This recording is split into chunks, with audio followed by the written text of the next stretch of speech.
Part 2 of a special power play will reveal the final 5 top stories of the year with our guests, Mary Ellen Klas, Bureau Chief of the Miami Herald, and Steve Bousquet, Bureau Chief of the St. Pete Times, down to the top 5 stories of the year. Number 5, the Supreme Court voiding the so-called tax swap.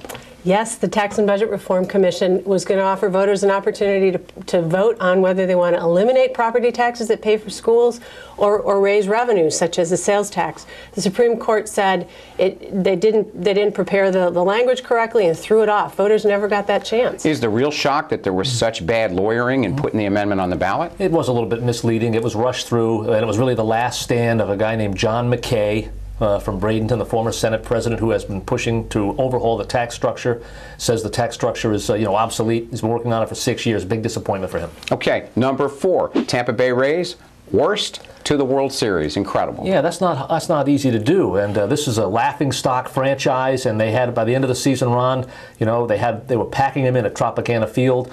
The team wants a new stadium, as everybody knows, and there's a really great feeling about baseball in Tampa Bay that didn't exist before. But it went statewide, didn't it? And it was absolutely the ray of sunshine in this very bleak year. And maybe the Dolphins doing the same thing in the NFL this year. We'll have to wait. Number 3, Barack Obama makes history, not just nationally, but by winning Florida. Right, absolutely. Florida has been hard to win for any Democrat. On the other hand, the way Barack Obama did it, by bringing so many people in, by re-energizing the Democratic Party, by raising money in a huge way through internet, contributions, it was remarkable. Not just that he did it, but the way he did it.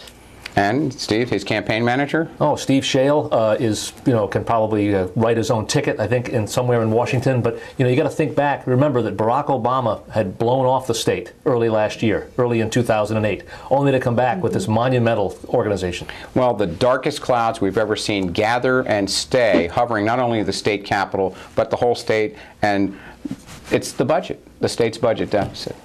Getting worse. Yeah, you've got to think back that in May 2007, the state budget was voted out with $72 billion.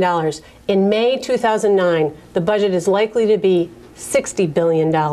A huge drop, and it's all because of the economy, and Florida has suffered it far worse than others. But do we have Republicans in control of the legislature making the claim the government's fat and bloated, or do they know they're cutting into services? I think there's a growing awareness that they're cutting into services because people are talking about the possibility of layoffs of state employees, and why would you want to make the unemployment rate higher than it is? But you still have some strong viewpoints among Republicans in the legislature that this budget is kind of fat, that there are needless state employees and programs that can be consolidated, reduced. So still strong resistance to tobacco tax proposals and even sales tax reform. Well, actually, I do think that there is some movement on the tobacco tax proposal to tax cigarettes. I think that's because there are a lot of Republicans who are more moderate thinking, saying it's a good thing, it's gonna, it's got health benefits. Well, we segue related to our number 1 story of the year, and like James Carville said many years ago, it's the economy, stupid, huh? Right. How bad is it? Well, it's pretty bad. It's the number 1 story, obviously, in the country, not just in Florida. But these record foreclosures, these retailers shutting down, it's certainly had an effect on the industry that we work in, Ron. And it's just, we're probably at least a year away from seeing any tangible signs of improvement here. Maybe 2010 at the best. And when you think back, a year ago we were talking about Amendment 1 and a property tax, great property tax savings. That has been a blip on the screen, and part of it is because the economy. Nobody thought that the housing market would implode the way it has.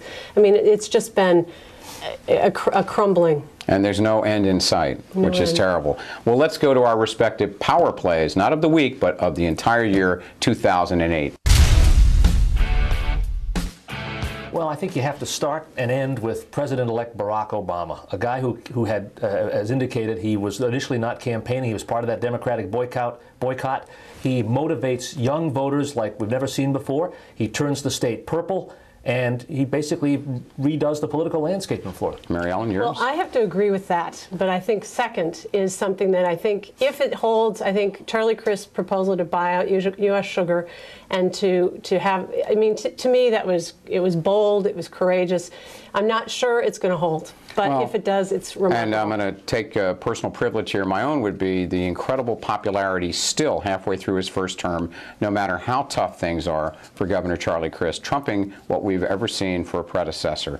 Thank you, Mary Ellen Klas and Steve Bousquet, for all you've done on this program. Happy holidays to you both.